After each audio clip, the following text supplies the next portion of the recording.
السلام علیکم.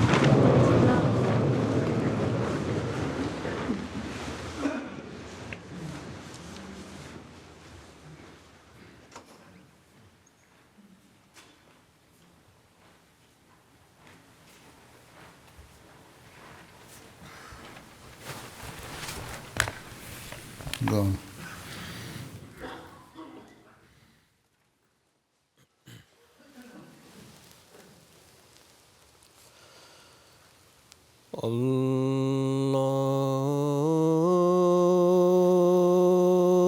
اکبر اللہ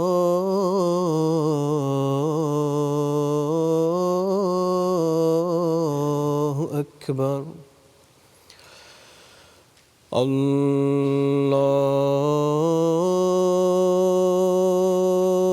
اکبر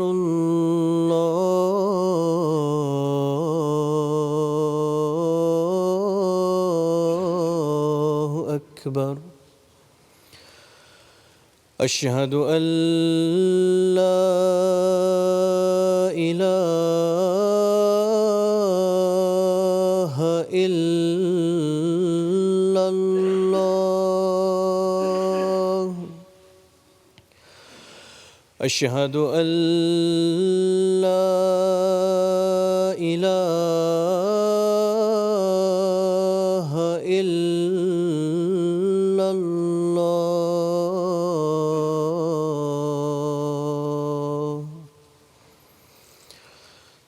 اشہد ان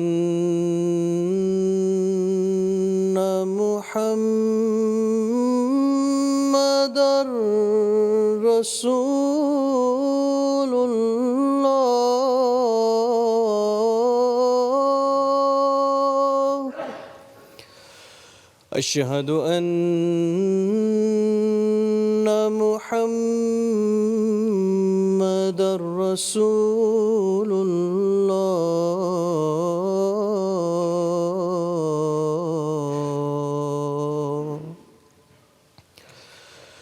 حی علی الصلاة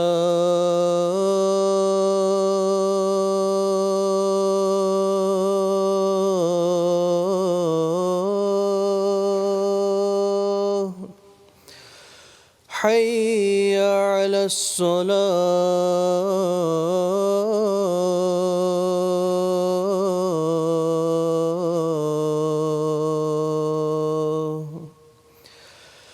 حی علی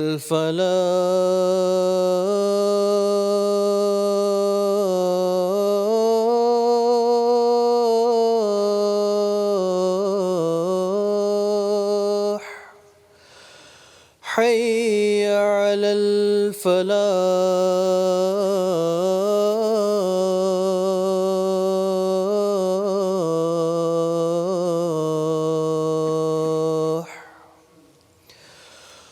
اللہ اکبر اللہ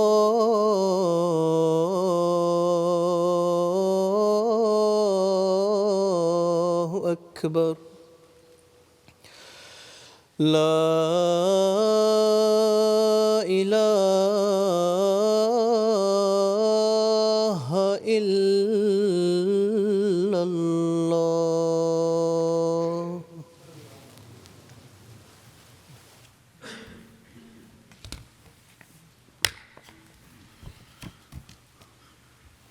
السلام علیکم ورحمۃ اللہ.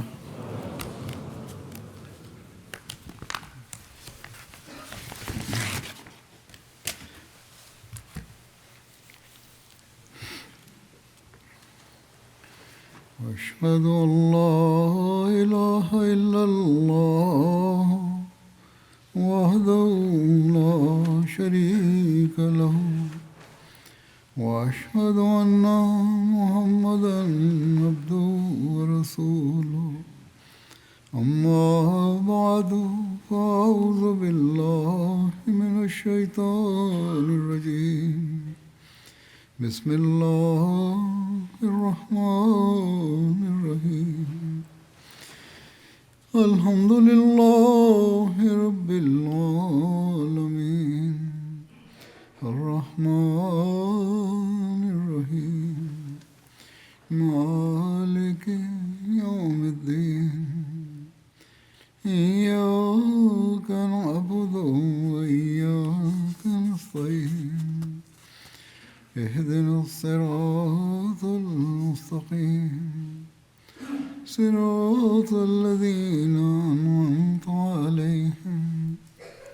غير المغضوب عليهم ولا الضالين.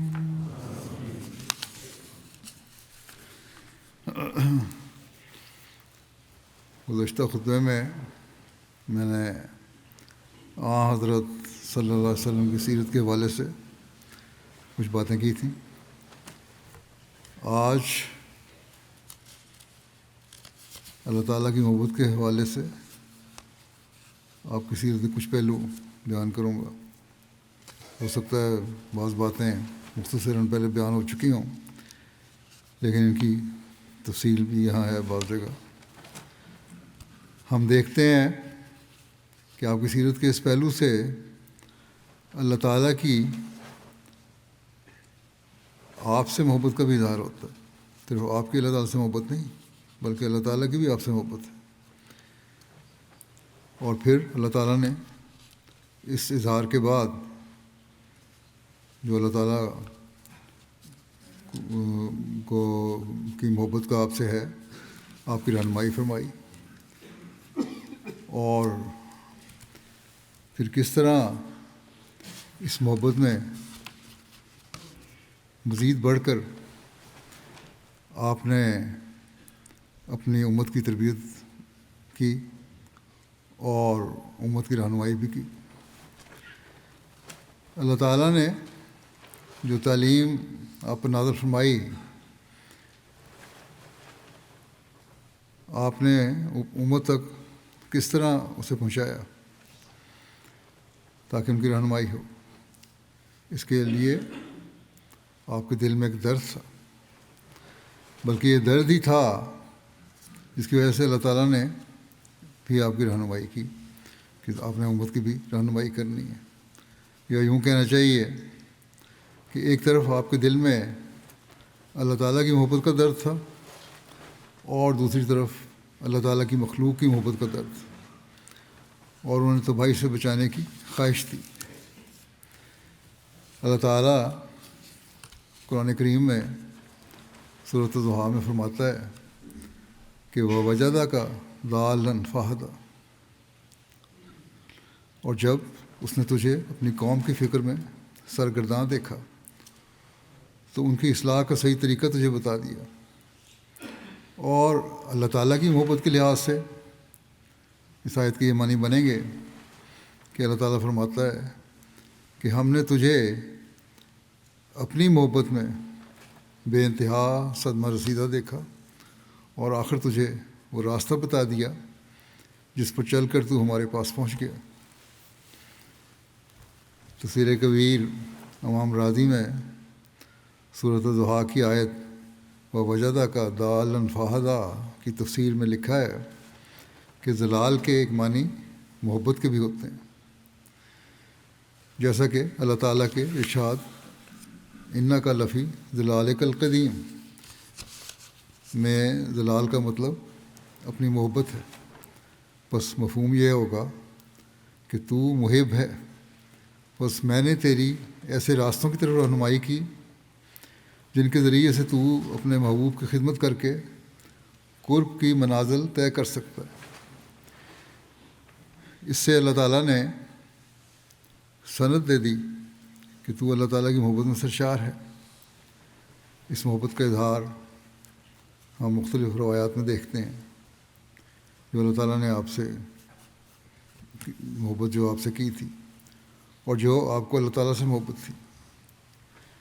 حضرت اقدس مسیح موعود علیہ الصلوۃ والسلام ایک جگہ فرماتے ہیں کہ جو شخص قرآن کریم کے اسالیب کلام کو بخوبی جانتا ہے، اس پر پوشیدہ نہیں کہ بعض اوقات وہ کریم و رحیم جل شانہ اپنے خواص عباد کے لیے، اپنے خاص بندوں کے لیے ایسے الفاظ استعمال کر دیتا ہے کہ بظاہر بدنما ہوتے ہیں مگر معنن نہایت محمود اور تعریف کا کلمہ ہوتا ہے. بظاہر اگر اس لفظ کو عام طور پر استعمال میں دیکھیں تو لگتا ہے کہ یہ صحیح لفظ نہیں ہے کیونکہ ضال کا مطلب گمراہی ہے، لیکن نہیں، جب اللہ تعالیٰ اپنے خاص بندوں کے لیے خاص موقع پر اسے استعمال کرتا ہے تو اس کے معنی بدل جاتے ہیں، جیسے کہ اللہ تعالیٰ نے اپنے نبی کریم صلی اللہ علیہ وسلم کے حق میں فرمایا کہ وہ وجدہ کا ضالن فہدہ۔ اب ظاہر ہے کہ ضال کے معنی مشہور اور متعارف جو اہل لغت کے منہ پر چڑھے ہوئے ہیں، گمراہ کے ہیں۔ آپ فرماتے ہیں کہ جس کے اعتبار سے آیت کے یہ معنی ہوتے ہیں کہ خدا تعالیٰ نے اے رسول تجھ کو گمراہ پایا اور ہدایت دی، یعنی کہ عام لوگ جو معنی کرتے ہیں۔ حالانکہ فرماتے ہیں کہ حالانکہ اللہ تعالیٰ حالانکہ حضرت صلی اللہ علیہ وسلم کبھی گمراہ نہیں ہوئے، اور جو شخص مسلمان ہو کر یہ اعتقاد رکھے کہ کبھی حضرت صلی اللہ علیہ وسلم نے اپنی عمر میں ضلالت کا عمل کیا تھا تو وہ کافر ہے، بے دین ہے اور حد شرع کے لائق ہے۔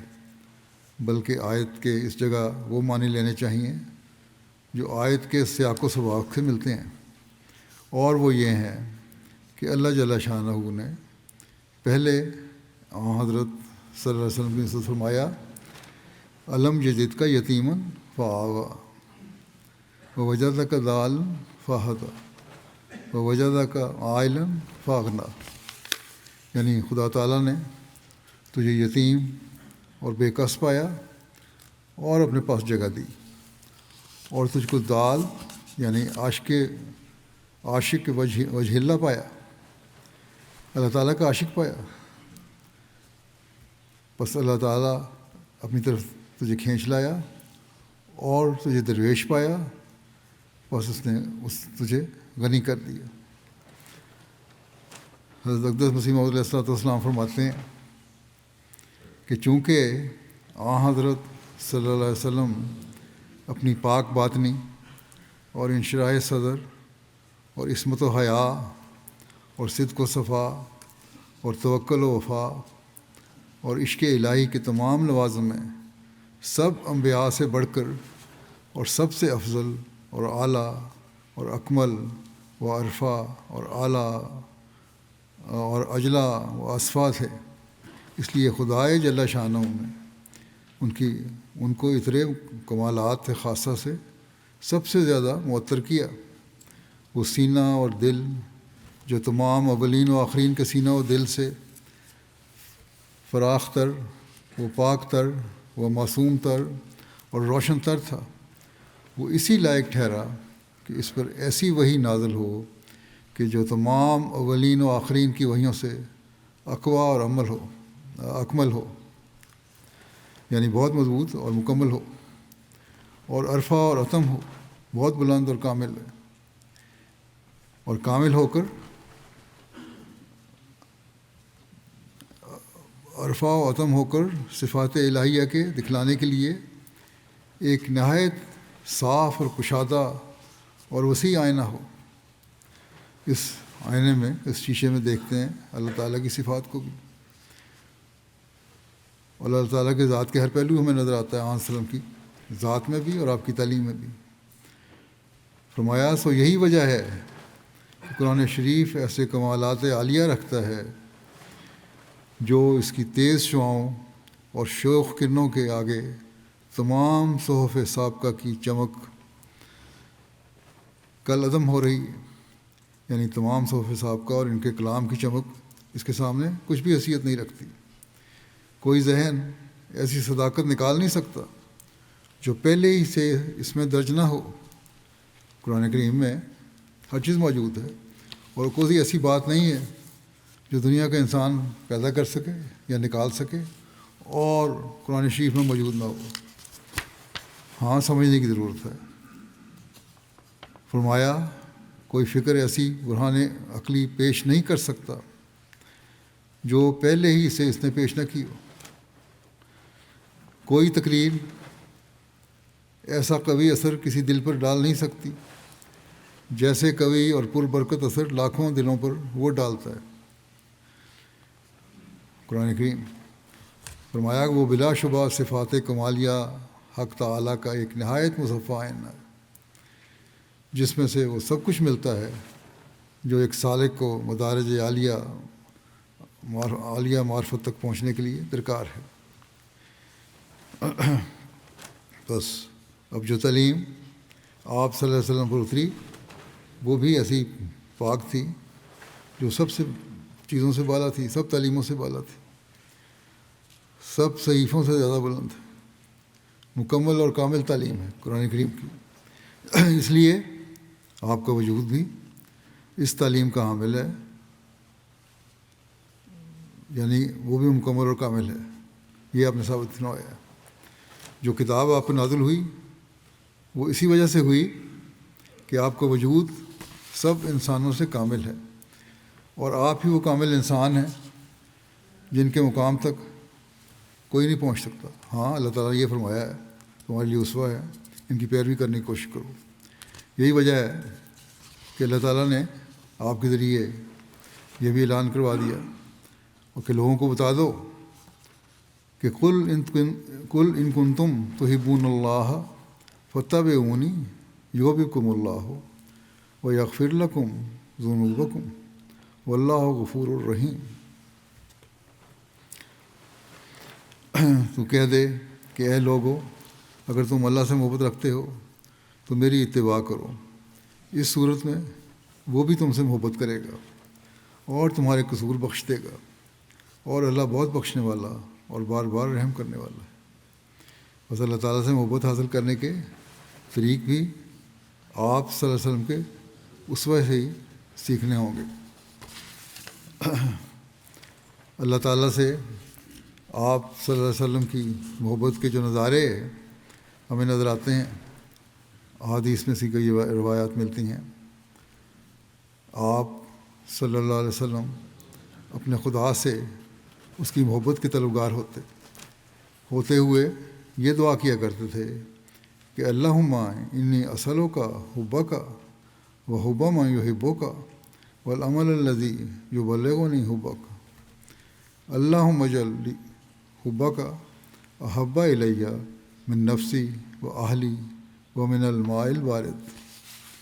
اے اللہ، میں تجھ سے تیری محبت مانگتا ہوں اور اس کی محبت جو تجھ سے محبت کرتا ہے، اور ایسے عمل کی توفیق مانگتا ہوں جو مجھے تیری محبت تک پہنچا دے۔ اے اللہ، تو اپنی محبت مجھے میری ذات، میرے اہل اور ٹھنڈے پانی سے بھی زیادہ محبوب بنا دے۔ بس یہ وہ دعا ہے جو آج ہر اس شخص کو کرنی چاہیے جو حضرت صلی اللہ علیہ وسلم سے محبت کا دعویٰ کرتا ہے، اور جو یہ چاہتا ہے کہ وہ بھی اللہ تعالیٰ سے محبت کا اظہار کرے، اللہ تعالیٰ کا محبوب بنے، اور اللہ تعالیٰ اس پر اپنا فضل فرمائے۔ اسی طرح ایک روایت میں آتا ہے کہ حضرت عبداللہ بن یزید ختمی انصاری رضی اللہ عنہ روایت کرتے ہیں کہ نبی کریم صلی اللہ علیہ وسلم یہ دعا مانگا کرتے تھے کہ اے اللہ، مجھے اپنی محبت عطا فرما، اور اس کی محبت عطا فرما جس کی محبت مجھے تیرے حضور نفع بخشے۔ اے اللہ، میری پسندیدہ چیزیں جو تو مجھے عطا کرے، ان کو اپنی محبوب چیزوں کے حصول کے لیے میری قوت کا ذریعہ بنا دے، اور میری وہ پیاری چیزیں جو تو مجھ سے علیحدہ کر دے تو انہیں میرے لیے ان چیزوں کے حصول کے لیے طاقت کا ذریعہ بنا دے جنہیں تو محبوب رکھتا ہے۔ بس آپ صلی اللہ علیہ وسلم نے یہ دعا فرمائی کہ جو میری پسندیدہ چیزیں ہیں جو تجھے مجھے عطا کرتا ہے، ان کو اپنی محبوب چیزوں کے لیے بھی میری قوت کا ذریعہ بنا دے، مزید طاقت بخش، اور میں مزید ان چیزوں کو حاصل کروں جو تجھے محبوب ہیں، اور ان کے ذریعے میں مزید تیری محبت حاصل کرنے والا بنوں، اور ان چیزوں کو حاصل کرنے والا بنوں جو تجھے پسند ہیں۔ اور فرمایا کہ جو میری پیاری چیزیں ہیں، جو چیزیں میں سمجھتا ہوں کہ مجھے پیاری ہیں یا میرے پیارے لوگ ہیں، لیکن تو انہیں مجھ سے علیحدہ کر دیتا ہے، تو میرے لیے ان چیزوں کو، ان باتوں کے حصول کے لیے طاقت کا ذریعہ بنا دے جنہیں تو محبوب رکھتا ہے۔ جو چیزیں مجھ سے علیحدہ ہو گئی ہیں ان کی وجہ سے مایوسی نہیں ہونی چاہیے، بلکہ مجھے اس کے بعد پھر طاقت ملے کہ چونکہ اللہ تعالیٰ کو پسند نہیں تھی اور اس نے مجھ سے علیحدہ کر دیں، یا اللہ تعالیٰ کی یہی مرضی تھی، یہی رضا تھی، تو جو چیزیں اللہ تعالیٰ کی محبوب ہیں وہ مجھے مل جائیں۔ اللہ تعالیٰ مجھے ان چیزوں سے جو اللہ تعالیٰ کو پسند نہیں، اگر ان کو لے لیا تو جو اے اللہ جو تیری محبوب چیزیں ہیں، جو پسندیدہ باتیں ہیں، انہیں حاصل کرنے کے لیے مجھے طاقت عطا کروا۔ بس یہ آپ کی محبت کا اظہار تھا اللہ تعالیٰ سے۔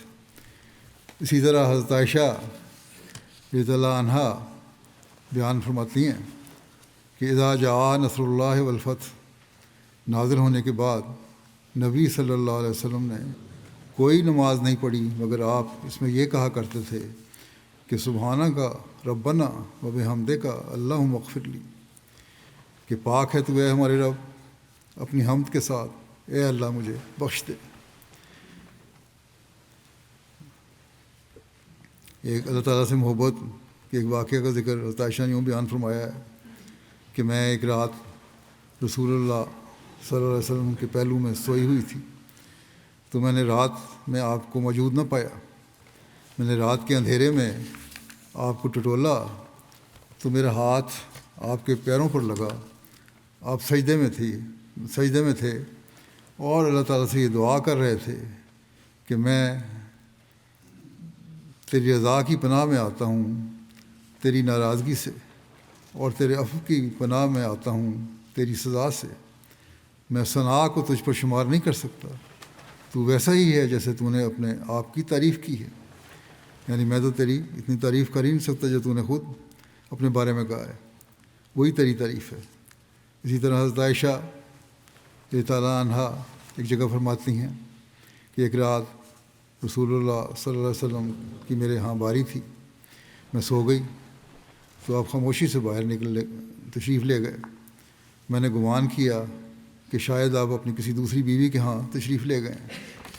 میں غیرت سے باہر نکلی تو کیا دیکھتی ہوں کہ آپ ایک کپڑے کی گٹھری کی طرح زمین پر سجدہ ریز ہیں۔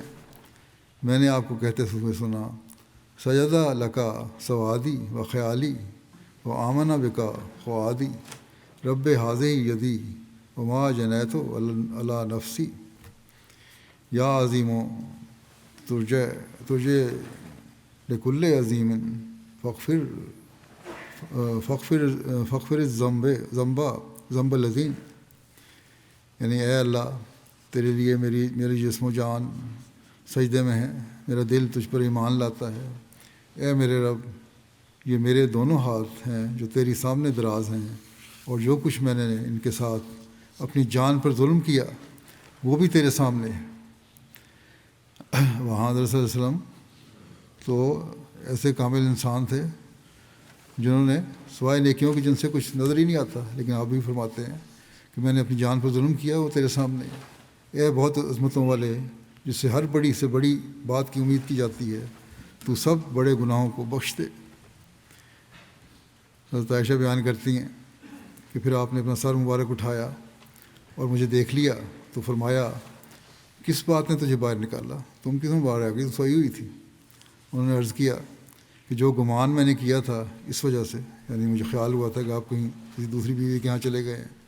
آپ نے فرمایا، یقیناً بعض گمان گناہ ہو جایا کرتے ہیں، کیا تجھے مجھ پر شک ہوا؟ یہ تو گناہ ہے، جیسا کہ حضرت عائشہ نے کہا تھا کہ مجھے شک ہوا تھا کہ دوسری بیوی کے ہاں نہ چلے گئے ہوں۔ میں نے بتایا، آپ نے فرمایا کہ یہ گمان جو ہوتے ہیں یہ گناہ ہو جاتے ہیں، اللہ سے بخشش مانگا کرو۔ بس بدگمانی سے بچنے کے لیے ہر معاملے سے اللہ سے بخشش مانگنا، استغفار کرنا بہت ضروری ہے۔ پھر آپ نے حضرت عائشہ سے فرمایا کہ بات یہ ہے کہ جبرائیل میرے پاس آئے تھے اور انہوں نے مجھے یہ الفاظ پڑھنے کے لیے کہا تھا، اس لیے تم بھی اپنے سجدوں میں یہ پڑھا کرو۔ اب تم نے سن تو لیا، یہ پڑھا کرو۔ جو شخص یہ کلمات پڑھے گا وہ سجدے سے سر اٹھانے سے پہلے بخشا جائے گا۔ ہاں، یہ شرط بھی ہے ساتھ کہ وہ مکمل طور پر اللہ تعالیٰ پر ایمان لانے والا بھی ہو، یقین بھی کامل ہو، اور باقی نیکیاں کرنے والا بھی ہو۔ تو آپ نے فرمایا، حضرت عائشہ کو تو یہی فرمایا کیونکہ آپ کو پتہ تھا کہ حضرت عائشہ کا معیار کیا ہے، لیکن یہ نہیں کہ جو باقی نیکیاں نہیں جا لاتا صرف اتنی دعا پڑھ لے گا تو بخشا جائے گا۔ اسی طرح ایک روز ایک اور روایت میں آتا ہے جو زیادہ تفصیل سے صحیح مسلم میں ہے، حضرت عائشہ نے فرمایا کہ ایک دفعہ اس رات جس میں نبی صلی اللہ علیہ وسلم میرے ہاں تھے، آپ گھر لوٹے، اپنی چادر رکھ دی، جوتے اتارے اور اپنے پاؤں کے قریب رکھ دیے اور اپنے اوپر والی چادر کو ایک پہلو بستر پر بچھایا اور لیٹ گئے۔ اتنی دیر ہوئی کہ آپ نے خیال فرمایا کہ میں سو گئی ہوں، تو آپ نے آہستہ سے اپنی چادر لی، آہستہ سے اپنے جوتے پہنے، دروازہ کھولا اور باہر چلے گئے، پھر اسے آرام سے بند کر دیا دروازے کو۔ میں نے اپنی اوڑھنی اور اوپر والی چادر لی اور آپ کے پیچھے چل پڑی، یہاں تک کہ آپ جنت البقیع پہنچ گئے۔ آپ کھڑے ہوئے اور لمبا قیام کی فرمایا، پھر آپ نے 3 مرتبہ دونوں ہاتھ اٹھائے، پھر آپ واپس مڑے اور میں بھی مڑی۔ آپ تیز چلنے لگے، میں بھی تیز چلنے لگی۔ آپ نے رفتار اور تیز کی تو میں نے بھی کر لی۔ آپ اور تیز چلنے لگے، میں بھی چلنے لگی۔ پھر آپ گھر آ گئے اور میں آپ سے پہلے اندر داخل ہوئی اور لیٹ گئی۔ جب آپ اندر تشریف لائے تو فرمایا، اے عائشہ تمہیں کیا ہوا ہے؟ تمہارا سانس کیوں پھولا ہوا ہے؟ تیز چلنے کی وجہ سے سانس پھولا ہوا تھا۔ آپ صلی اللہ علیہ وسلم نے سن لیا، محسوس کر لیا کہ سانس پھولا ہوا ہے۔ کہتی ہیں کہ تیز چلنے کی وجہ سے پھول گیا تھا۔ میں نے کہا کوئی بات نہیں ہے اور ٹالنے کی کوشش کی۔ آپ صلی اللہ علیہ وسلم نے فرمایا، تم ضرور مجھے بتاؤ گی ورنہ لطیف و خبیر خدا مجھے بتا دے گا۔ میں نے کہا یا رسول اللہ، میرے ماں باپ آپ پر قربان ہوں۔ پھر میں نے آپ کو ساری بات بتا دی کہ میرے دل میں کیا خیال آیا تھا اور کس طرح میں پیچھے گئی تھی۔ آپ نے فرمایا، اچھا تو وہ سایہ تم تھی جسے میں نے اپنے آگے دیکھا تھا؟ میں نے کہا جی ہاں۔ آپ نے میرے سینے پر ہاتھ مارا جو مجھے محسوس ہوا اور فرمایا، کیا تم نے گمان کیا تھا کہ اللہ اور اس کا رسول تمہاری حق تلفی کریں گے؟ حضرت عائشہ کہنے لگیں، جو کچھ میں نے لوگ چھپاتے ہیں اللہ اسے جانتا ہے، لیکن اللہ تعالیٰ جانتا ہی ہے، اس نے ظاہر کر دینا تھا آپ پہ، میں بھی بتا دیتی ہوں، اور جو میرے دل میں تھا میں نے بتا دیا۔ آپ صلی اللہ علیہ وسلم نے فرمایا، جبرائیل میرے پاس آئے تھے جب تم نے دیکھا اور انہوں نے مجھے بلایا۔ جب تم نے مجھے دیکھا کہ میں باہر گیا ہوں تو وہ اس لیے تھا کہ انہوں نے مجھے بلایا تھا، اور چونکہ انہوں نے تم سے یہ بات مخفی رکھی تھی اس لیے میں نے ان کی بات قبول کی اور اسے تم سے مخفی رکھا۔ اسی وجہ سے میں نے تمہیں نہیں بتایا تھا اور ان کے ساتھ چلا گیا۔ مجھے خیال تھا کہ تم سو چکی ہو اور میں نے ناپسند کیا کہ تمہیں جگاؤں۔ یہ بھی آپ نے فرما دیا، کیونکہ مجھے اندیشہ ہوا کہ تم تنہائی محسوس کرو گی۔ اگر میں بتا کے جاتا تم کہتی کہ میں آج اکیلی ہوں۔ جبرائیل نے کہا کہ آپ کا رب آپ کو جبرائیل نے کہا آن صلی اللہ علیہ وسلم کو کہ آپ کا رب آپ کو ارشاد فرماتا ہے کہ آپ اہل بقیع کے پاس جائیں اور ان کے لیے بخشش مانگیں۔ حضرت عائشہ کہتی ہیں کہ میں نے عرض کیا یا رسول اللہ کہ میں بھی اس ثواب میں داخل ہوتی ہوں، میں ان کے لیے کیسے دعا کروں؟ آپ نے تو کر لی ہے، اب میں بھی وہاں سے ہو کر آئی ہوں تو میں کیا دعا کروں؟ آپ نے فرمایا، تم کہو کہ مومنوں اور مسلمانوں میں سے اس گھر والوں پر سلام ہو اور اللہ تعالیٰ ہم میں سے آگے جانے والوں اور بعد میں جانے والوں پر رحم فرمائے، اور اگر اللہ نے چاہا تو ہم بھی تم سے ملنے والے ہیں۔ یہ دعا بھی آپ نے سکھائی۔ اسی طرح آپ صلی اللہ علیہ وسلم کی خدا تعالیٰ سے محبت کے بارے میں ایک روایت یوں بیان ہوئی ہے۔ عطا بیان کرتے ہیں کہ میں حضرت عبداللہ بن عمر اور عبید بن عمیر حضرت عائشہ کی خدمت میں حاضر ہوئے۔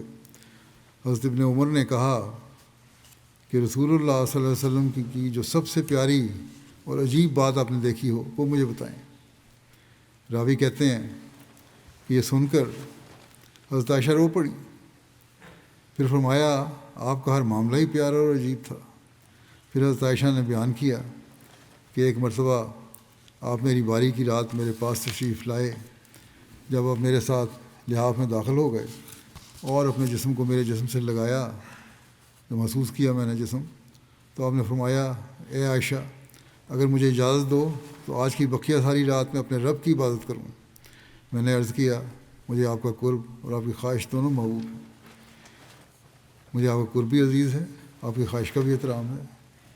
مجھے سب سے زیادہ یہی بات ہے محبوب ہے کہ آپ کی سب خواہشیں پوری ہوں. ٹھیک ہے، آپ چاہتے ہیں عبادت کرنا تو کریں. پھر آپ گھر میں رکھیے، ایک مشق کی طرف گئے اور وضو کیا، پانی کی مشق کی. آپ نے زیادہ پانی نہیں ڈالا. پھر آپ کھڑے ہوئے اور قرآن پڑھنے لگے اور رونے لگے، یہاں تک کہ میں نے دیکھا کہ آنسو آپ کے دامن تک پہنچ گئے. پھر آپ نے اپنے دائیں پہلو پر ٹیک لگائی اور اپنے دائیں ہاتھ کو اپنے رخسار کے نیچے رکھا اور پھر رونے لگے، یہاں تک کہ میں نے دیکھا کہ آنسو زمین تک پہنچ گیا. کہتی ہیں کہ پھر حضرت بلال صبح کا وقت ہو گیا فجر کی نماز کا، آپ کو نماز فجر کی اطلاع دینے کے لیے آئے. جب انہوں نے آپ کو روتے ہوئے دیکھا تو عرض کیا یا رسول اللہ صلی اللہ علیہ وسلم آپ رو رہے ہیں، حالانکہ اللہ تعالیٰ نے آپ کے اگلے پچھلے تمام گناہوں کو معاف کر دیا. آپ نے فرمایا کیا میں شکر گزار بندہ نہ بنوں؟ شکر گزاری کا ایک واقعہ گزشتہ خطبے میں بیان کیا تھا میں نے، تو مزید اس کی تفصیل یہ بھی ہے. ایک اور روایت میں حضرت عائشہ فرماتی ہیں کہ جب آپ بادل یا آندھی دیکھتے تو آپ کے چہرے سے معلوم ہو جاتا کہ آپ متفکر ہیں.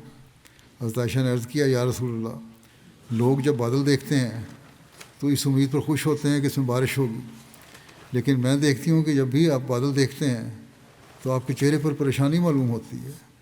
آپ نے فرمایا اے عائشہ، مجھے کیا بات تسلی دلا سکتی ہے کہ اس میں وہ آندھی کا عذاب نہ ہوگا؟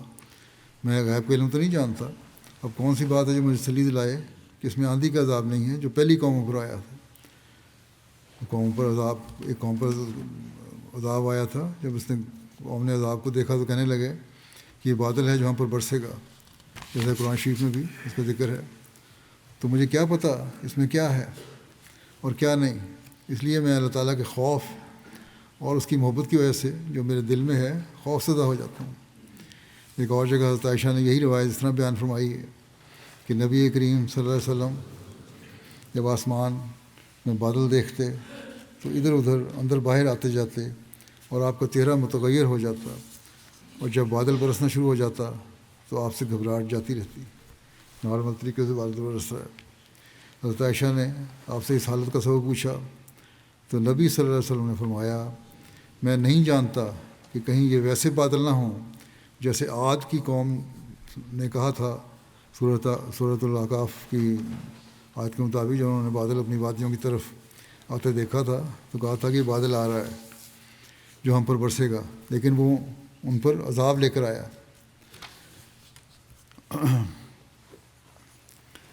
پھر روایت میں آتا ہے، حضرت ابو ہریرہ بیان کرتے ہیں کہ رسول اللہ صلی اللہ علیہ وسلم اور آپ کے صحابہ بادل سے برسنے والے پہلے قطرے کے لیے اپنا سر ننگا کر دیتے تھے، اور رسول اللہ صلی اللہ علیہ وسلم فرماتے تھے کہ ہمارے رب عز و جل سے یہ تازہ نعمت آئی ہے اور سب سے زیادہ برکت والی ہے. جب نارمل بارش ہوتی تھی تو اس میں یہ بھی آپ کا طریقہ تھا. عروہ بن زبیر کی ایک روایت ہے، وہ کہتے ہیں کہ میں نے حضرت عبداللہ بن عمر بن العاص سے پوچھا کہ مجھے وہ بدترین سلوک بتائیں جو مشرکین نے نبی کریم صلی اللہ علیہ وسلم سے کیا تھا. انہوں نے بتایا کہ ایک بار نبی کریم صلی اللہ علیہ وسلم حتیم کعبہ میں نماز پڑھ رہے تھے کہ عقبہ بن ابی معیط آئے. اس نے اپنا کپڑا آیا اور اس نے اپنا کپڑا آپ کی گردن میں ڈال کر آپ کو گلا زور سے گھونٹنا شروع کیا. اتنے میں حضرت ابوبکر رضی اللہ عنہ پہنچ گئے اور انہوں نے عقبہ کو کندھا پکڑ کر اسے دھکیل دیا اور نبی کریم صلی اللہ علیہ وسلم سے ہٹا دیا. آپ نے کہا کیا تم ایسے شخص کو مارتے ہو جو کہتا ہے کہ میرا رب اللہ ہے؟ یہ تو صرف اللہ کی محبت میں سرشار ہے، اس میں ڈوبا ہوا ہے اور اس کی عبادت کر رہا ہے اور تم اس کو مارنے پر تلے ہوئے. حضرت صلی اللہ علیہ وسلم کی ساری زندگی عشق الہی میں ڈوبی ہوئی تھی. انہی عشق الہی کے نظاروں کو دیکھ کر مکہ کے لوگ یہی کہتے تھے کہ انا محمد عشق ربا، یعنی محمد تو صلی اللہ علیہ وسلم اپنے رب پر عاشق ہو گیا ہے. حضرت اقدس مسیح موعود علیہ الصلوۃ والسلام فرماتے ہیں رسول اللہ صلی اللہ علیہ وسلم ایک ذات کے عاشق زار اور دیوانہ ہوئے، اور پھر وہ پایا جو دنیا میں کبھی کسی کو نہیں ملا۔ آپ کو اللہ تعالیٰ سے اس قدر محبت تھی کہ عام لوگ بھی کہا کرتے تھے کہ عشقہ محمد اللہ رب، یعنی محمد اپنے رب پر عاشق ہو گیا ہے صلی اللہ علیہ وسلم۔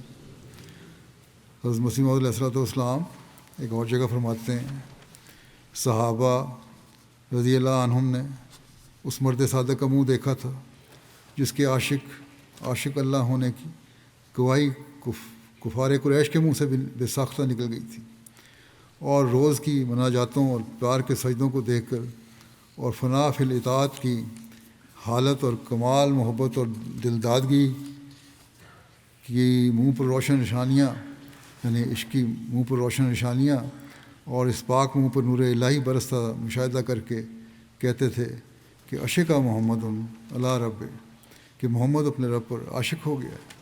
اور پھر صحابہ نے صرف وہ صدق اور محبت اور اخلاص ہی نہیں دیکھا، بلکہ اس پیار کے مقابلے پر جو ہمارے سید محمد صلی اللہ علیہ وسلم کے دل سے ایک دریا کی طرح جوش مارتا تھا، خدا تعالیٰ کے پیار کو بھی تائیدات خارق عادت کے رنگ میں مشاہدہ کیا۔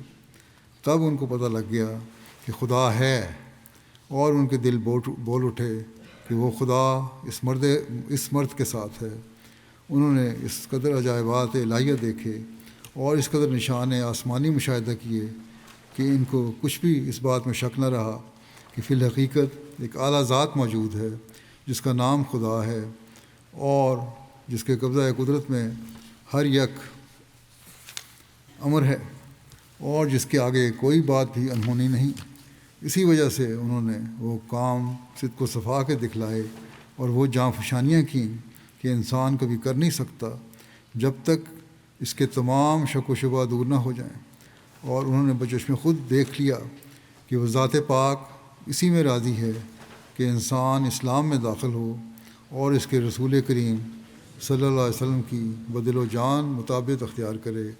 تب اس حق الیقین کے بعد جو کچھ انہوں نے مطابقت دکھلائی اور جو کچھ انہوں نے مطابقت کے جوش سے کام کیے، اور جس طرح وہ اپنی جانوں کو اپنے برگزیدہ ہادی کے آگے پھینک دیا، یہ باتیں ممکن نہیں ہیں جب تک تجربہ نہ ہو۔ حضرت علی رضی اللہ عنہ روایت کرتے ہیں کہ میں نے رسول اللہ صلی اللہ علیہ وسلم سے آپ کے طریق کے بارے میں پوچھا کہ آپ کا طریق کیا ہے، تو آپ نے فرمایا معرفت میرا سرمایہ ہے، یعنی زندگی کے کیا پہلو ہیں، کہ کیا طریقہ ہے جس پر آپ کی زندگی کا مدار ہے۔ آپ نے فرمایا معرفت میرا سرمایہ ہے اور عقل میرے دین کا اصل ہے۔ معرفت مجھے اللہ تعالیٰ نے عطا کی ہے، یہ میرا سرمایہ ہے اور میری دولت ہے۔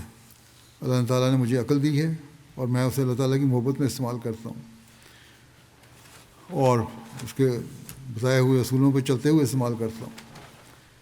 یہ میرے دین کی اصل ہے اور بنیاد ہے، اور اللہ تعالیٰ کی محبت ہی میری زندگی کی اساس اور بنیاد ہے۔ خدا کی راہ میں آگے بڑھنے کا شوق میری سواری ہے۔ میں خدا کی راہ میں اور اس کی محبت میں آگے ہی بڑھتا چلا جاؤں، یہ وہ شوق ہے جو میری سواری ہے، جس پر سوار ہو کر میں مسلسل آگے بڑھ رہا ہوں اور مجاہدہ کرتا چلا جا رہا ہوں۔ اور اللہ تعالیٰ کا ذکر میرا دوست اور غمگسار ہے۔ میرا دوست کون ہے؟ میرا غمگسار اور مجھے تسلی دینے والا کون ہے؟ وہ صرف خدا تعالیٰ کی یاد، اس کا ذکر اور دعائیں ہیں۔ خدا پر بھروسہ میرا خزانہ ہے، میں صرف اسی پر توکل اور بھروسہ کرتا ہوں، اور یہی میرا خزانہ ہے۔ تم جو طریق پوچھ رہے ہو تو یاد رکھو کہ غم و حزن میرا رفیق ہے۔ اگر کوئی غم یا صدمہ مجھے پہنچتا ہے تو یہ میرے ساتھی اور زندگی کا حصہ ہیں، مجھے بھی کوئی پرواہ نہیں ہوتی کیونکہ اللہ تعالیٰ میرے ساتھ ہے۔ پھر فرمایا کہ علم میرا ہتھیار ہے۔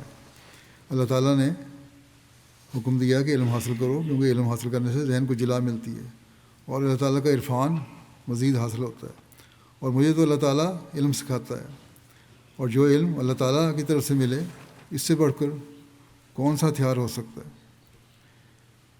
آپ نے فرمایا کہ یہی میرا ہتھیار ہے جس کی بدولت میں ترقی کر رہا ہوں۔ دنیاوی علم میں بھی آپ نے دیکھا، جیسے جنگوں کے واقعات میں نے پہلے بھی بیان کیا ہے گزشتہ خطبات میں، کہ کس طرح اللہ تعالیٰ نے آپ کو وہ علم عطا کیا جس کی وجہ سے آپ بہترین منصوبہ بندی اور اعلیٰ پلاننگ فرمایا کرتے تھے۔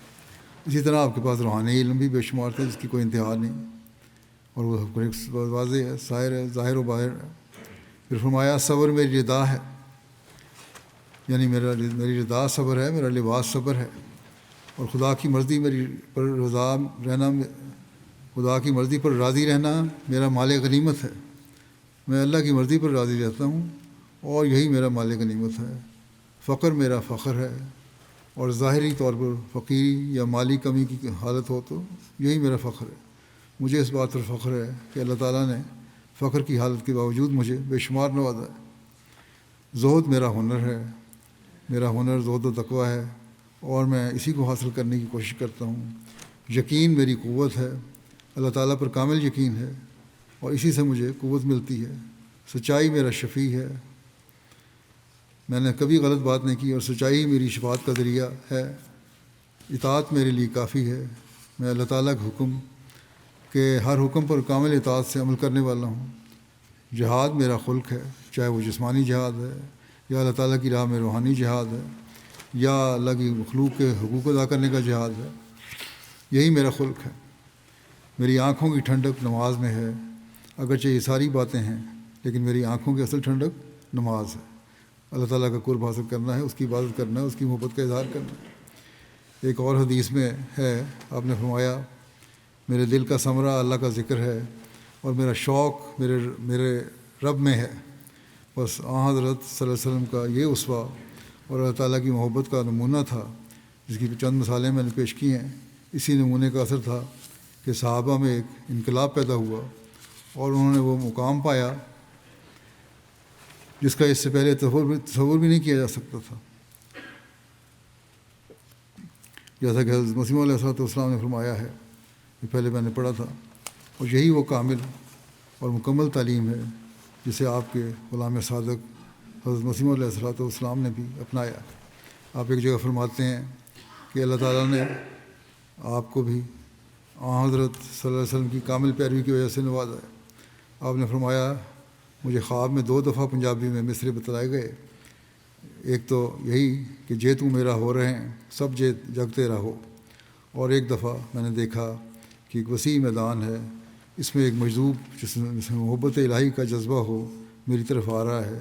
جب میں پاس پہنچا تو اس نے یہ شعر پڑھا، عشق الہی منہ پر وسے ولیاں یہ نشانی، یعنی ولیوں کی نشانی یہی ہے کہ ان کے منہ پر عشق الہی برستا ہے۔ اور یہ دیکھ کے مطلب یہی تھا کہ اس نے مجھے دیکھ کے یہ کہا کیونکہ اس کو عشق الہی نظر آیا تھا، نور نظر آیا تھا۔ آپ نے ایک جگہ یہ بھی فرمایا کہ جو کچھ میں نے حاصل کیا وہ حضرت صلی اللہ علیہ وسلم کی پیروی میں حاصل کیا، بس یہ آپ کا نمونہ تھا، اور اس لیے آپ نے جماعت قائم فرمائی تھی۔ آج ہم جو یہ دعویٰ کرتے ہیں کہ ہم حضرت صلی اللہ علیہ وسلم کے حقیقی ماننے والے ہیں، اور ہم نے آپ صلی اللہ علیہ وسلم کے غلام صادق کے ہاتھ پر بیعت کر کے یہ تجدید اور وعدہ کیا ہے کہ آئندہ ہم اپنی زندگیوں کو خدا تعالیٰ کے احکام کے مطابق ڈھالنے کی کوشش کریں گے، تو ہمیں پھر اس طرح توجہ دینی چاہیے کہ ہم نے ہر کام خالصتاً اللہ تعالیٰ کے لیے کرنا ہے اور اس کی محبت میں آگے بڑھنے کی کوشش کرنی ہے۔ جب ہم یہ کریں گے تو پھر ہی ہم اللہ تعالیٰ کے فضلوں کے وارث بھی بن سکیں گے، حضرت صلی اللہ علیہ وسلم کی امت میں ہونے کا صحیح حق ادا کر سکیں گے، اور حضرت مسیح علیہ السلام کی بیعت میں آنے کا حق ادا کر سکیں گے، اور آپ کے حقیقی ماننے والوں میں شمار ہو سکیں گے۔ اللہ تعالیٰ ہمیں اس بات کی توفیق عطا فرمائے۔ پاکستان کے احمدیوں کے لیے آج کل دعا کریں۔ 2 دن ہوئے وہاں جو ایک مقدمہ چل رہا تھا مبارک ثانی صاحب کا، ان کو سیشن جج نے عمر قید کی سزا سنائی ہے کہ الزام یہ ہے قرآن کریم رکھا ہوا تھا، اسے پڑھتے بھی تھے اور پڑھاتے بھی تھے۔ یہ اب عدالتوں کا حال ہے، ان سے کیا بہتری کی امید کی جا سکتی ہے۔ اس فیصلہ پر تو غیروں نے بھی لکھا ہے کہ کیا مذہق خیز فیصلہ ہے، گو بعض مولویوں نے عمومی طور پر بڑا اس کو سراہا جا رہا ہے بڑے فیصلے کو، اور بڑی تعریف کی جا رہی ہے جج کی، لیکن انصاف پسند جو لکھنے والے ہیں وہی لکھتے ہیں، بعض لوگوں نے مذاقیہ انداز میں لکھا ہے کہ اتنا بڑا جرم ہے کہ قرآن کریم پڑھتا ہے اور رکھا ہوا ہے گھر میں اور بچوں کو پڑھاتا ہے۔ تو یہ بہرحال ان نام نہاد علماء اور ان کے چیلوں کا حال ہے۔ اگر حکومت کی جو انتظامیہ ہے وہ بھی ان مولویوں کے پیچھے چل کر اسی بات پر بعض جگہ عمل کر رہی ہے۔ بہرحال ہم دعا کرتے ہیں اللہ تعالیٰ ان کی جلد پکڑ کے سامان فرمائے۔ اللہ تعالیٰ کی پکڑ انشاءاللہ جلد ان پر آئے گی اور اس کے آثار نظر بھی آ رہے ہیں، لیکن ہماری دعاؤں میں کمی یا عمل یا عبادت کے حق صحیح نہ ادا کرنے کی وجہ سے اس میں تعطل نہ ہو جائے، اس کی فکر ہونی چاہیے، جیسا کہ آن علیہ وسلم بھی اس خوف سے بعض باتوں کو دیکھ کر دعا کیا کرتے تھے۔ بس دعاؤں کی طرف بہت توجہ کی ضرورت ہے۔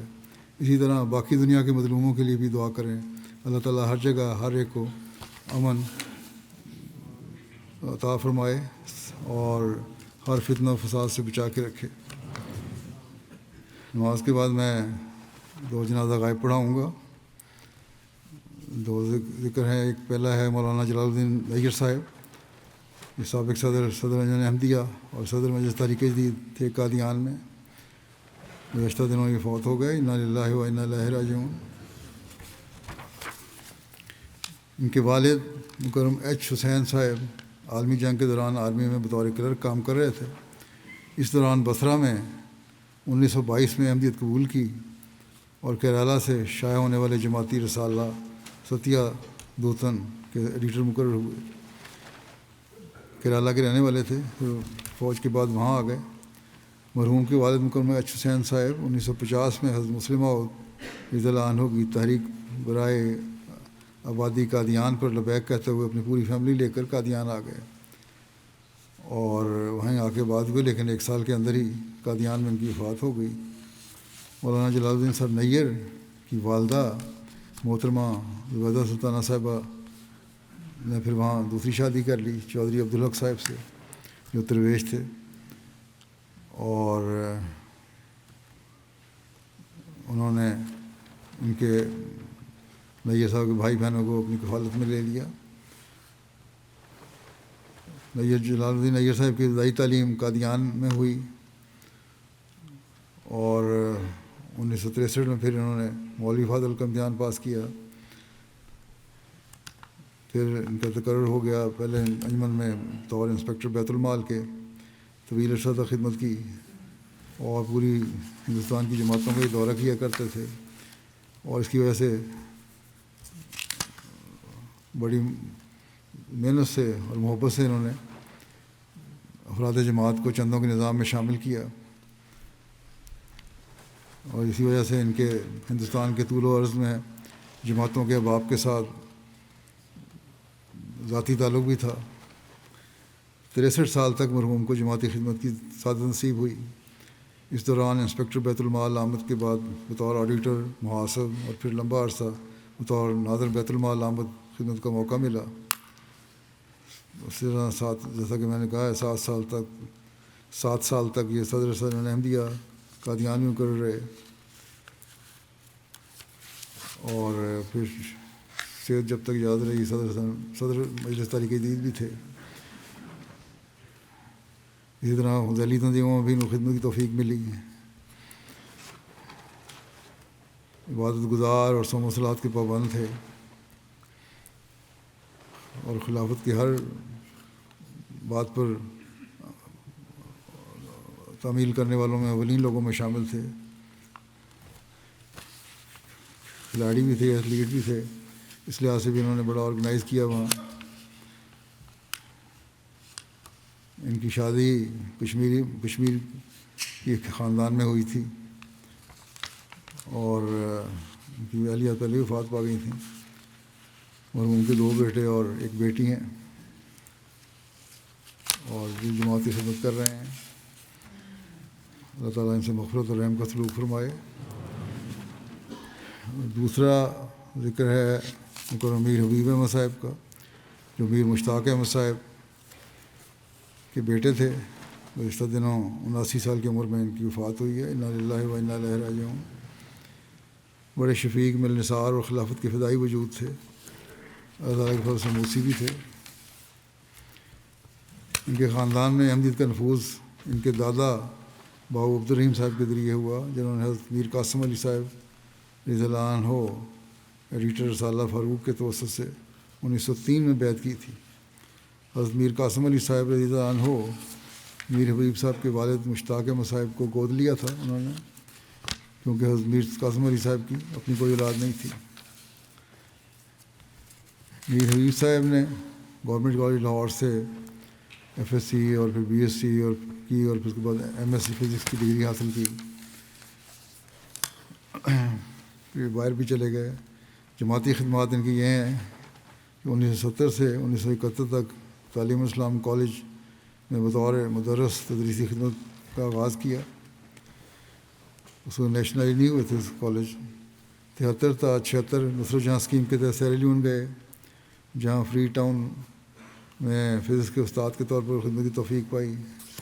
پھر یہ واپس پاکستان آ گئے 1976 میں. پھر 76 میں ہی واپس نائجیریا چلے گئے اور وہاں 1987 تک گورنمنٹ کے اسکول میں کام کیا، اور وہیں 1987 میں ہی انہوں نے اپنی زندگی وقف کر دی افریقہ میں رہتے ہوئے.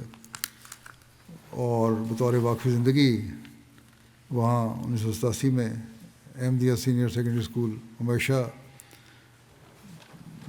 میں بطور پرنسپل آپ کا تقرر فرمایا تقریباً مسیح رابع نے،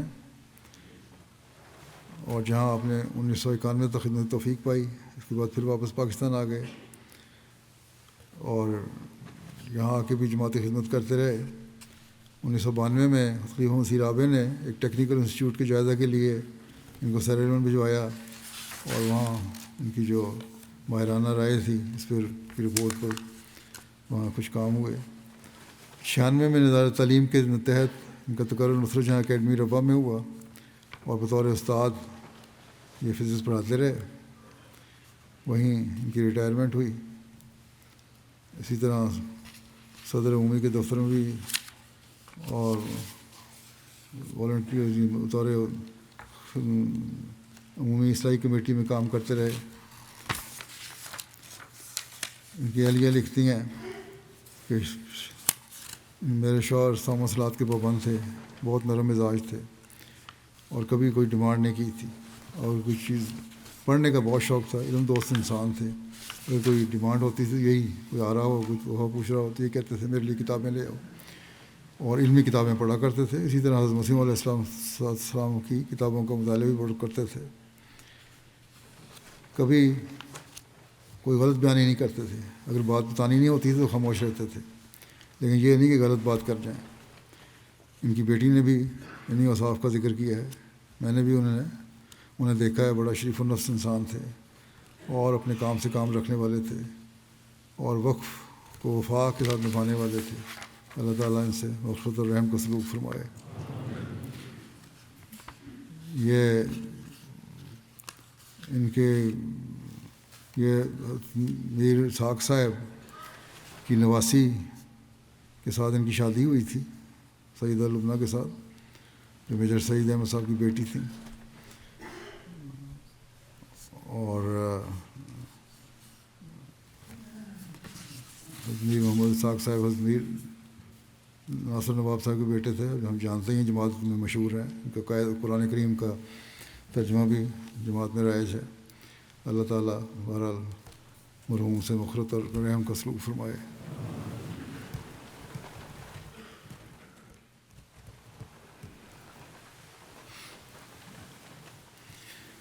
الحمد للہ نحمده ونستعینه ونستغفره ونؤمن به ونتوکل علیہ ونعوذ باللہ من شرور انفسنا ومن سیئات اعمالنا من يهده الله فلا مضل له ومن يضلل فلا هادي له ونشهد أن لا إله إلا الله ونشهد أن محمدا عبده ورسوله عباد الله رحمكم الله إن الله يأمر بالعدل والإحسان وإيتاء ذي القربى وينهى عن الفحشاء والمنكر والبغي يعظكم لعلكم تذكرون اذكروا الله يذكركم وادعوه يستجب لكم ولذكر الله أكبر